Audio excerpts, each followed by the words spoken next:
Hello all, അടുത്തൊരു പുതിയ ടോപ്പിക്കുമായാണ് ഞാൻ ഇന്നിവിടെ എത്തിയിരിക്കുന്നത്. നമുക്ക് എപ്പോഴും ക്വസ്റ്റ്യൻ ചോദിക്കുന്നതും എന്നാൽ തെറ്റിപ്പോകാൻ ചാൻസും ഉള്ള ഒരു ചെറിയൊരു ടോപ്പിക്കിനെ പറ്റി എന്ന് പറയാൻ പോകുന്നത്. നമ്മുടെ ശരീരത്തിലെ രക്തക്കുഴലുകൾ, അവയെ മെയിനായിട്ട് നമുക്ക് മൂന്നായിട്ട് ഡിവൈഡ് ചെയ്യാം: സിരകൾ, ധമനികൾ, ലോമികൾ. സിരകളെ അറിയപ്പെടുന്ന വേറൊരു പേര് വെയിനുകൾ, ധമനികൾ ആർട്ടറികൾ എന്നും അറിയപ്പെടുന്നു.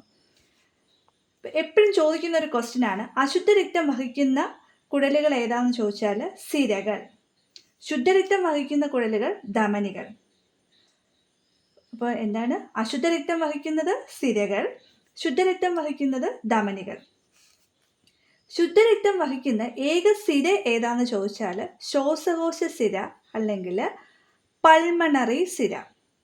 അശുദ്ധരക്തം വഹിക്കുന്ന ഏക ധമനി ഏതാണെന്ന് ചോദിച്ചാൽ ശ്വാസകോശ ധമനി അല്ലെങ്കിൽ പൾമണറി ധമനി. അതേപോലെ നമുക്ക് സ്റ്റാർ ഇട്ട് ഓർത്തു വെക്കേണ്ട രണ്ട് കാര്യങ്ങളാണ്. ഹൃദയത്തിലേക്ക് രക്തം വഹിക്കുന്ന കുഴലുകൾ ഏതാണെന്ന് ചോദിച്ചാൽ സിരകൾ.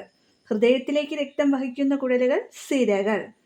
ഹൃദയത്തിൽ നിന്ന് രക്തം കൊണ്ടുപോകുന്നത് ധമനികൾ.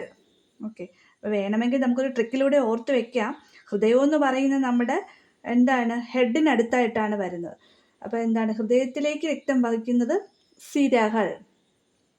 ഹൃദയത്തിൽ നിന്ന് രക്തം കൊണ്ടുപോകുന്നത് ധമനികൾ. ശിരസ് എന്ന് ഓർത്താൽ മതി. ഇപ്പം ഹൃദയത്തിലേക്ക് സിരകൾ, ഹൃദയത്തിൽ നിന്ന് ധമനികൾ. ഹൃദയഭിത്തിക്ക് രക്തം നൽകുന്നത് കൊറോണറി ധമനി. ഇത്രയും കാര്യങ്ങൾ നിങ്ങൾക്ക് ക്ലിയറായി മനസ്സിലായെന്ന് വിചാരിക്കുന്നു. നമുക്ക് തിരിഞ്ഞു പോകാൻ ചാൻസ് ഉള്ള കുറച്ച് പോർഷൻസ് ആണ് ഞാനിവിടെ പറഞ്ഞത്.